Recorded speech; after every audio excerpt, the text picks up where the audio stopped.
Oh, dito tayo guys pala sa part 2. So ito naman guys ang tawag namin trowel machine, na kung saan itong yung kumbaga sa mano-mano, ito yung natawag na rodelang bakal, rodelang kahoy. Ito na siya ngayon. So bali high tech na siya, yan, ganyan siya.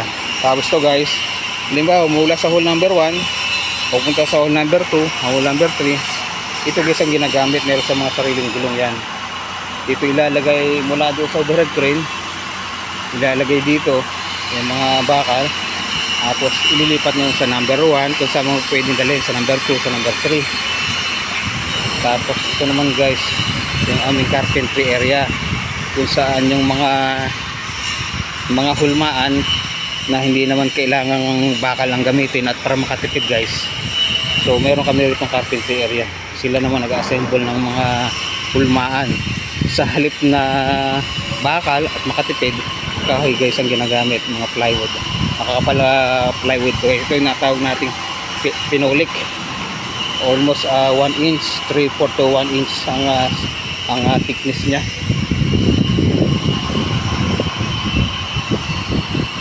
Kung makikita nyo naman guys kung bakit may mga kahon dito, yan, pura ganito siya.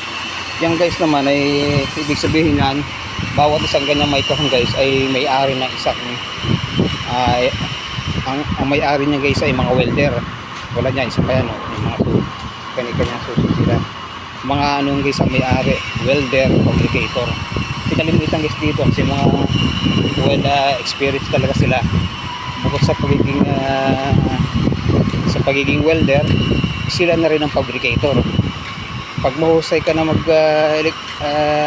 welder, patungo ka na sa pagiging fabricator. Pag sinabing fabricator, bumubuo ka na isang hulmaan. Ayan guys yung mga welding machine namin, no? Ganyan guys yung ano namin, miller welding machine namin. Ayan, meron kami yan more or less mga 30 piraso guys. Sa sunod guys, pakita ko naman sa inyo yung vibrator, kung paano sa vibrate. Pero yan guys, yan, makita mo yung mga table yan, yan, ganyan. Yung mga nakatambak namin guys, mga pinag-alisan yan sa dating molde, dating project. Yan. Tapos yun guys, yan, batching plan namin yan. Tapos ito yung naka-standby, nadali sa ibang company. Ayun.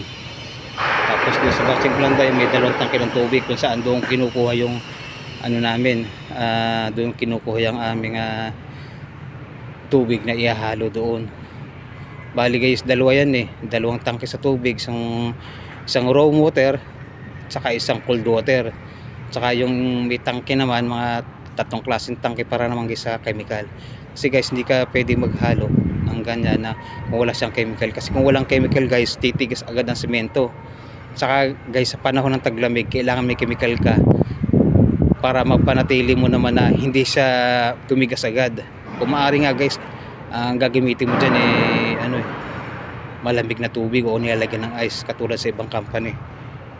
Ganun ang nakita ko guys, naglalagay sila ng ice para hindi agad timuwas sa semento. Ito naman guys, so ito yung inalagay ng halo pag nagbubuhos. Ito yung manual siya. Yan, sasakay guys sa isang tao rito, sasakay guys, may isa hanggang 2, iaangat nila to. Pag-aangat nila yan guys, pusa naman bubukas sa ilalim. Siguro guys, ang capacity ng semento ay tingin ko ay wala siya capacity. Ito guys, meron ayan, 25 m3 siya, ibig sabihin 25 cubic meter o higit pa sa cubic meter kasi M3 siya eh.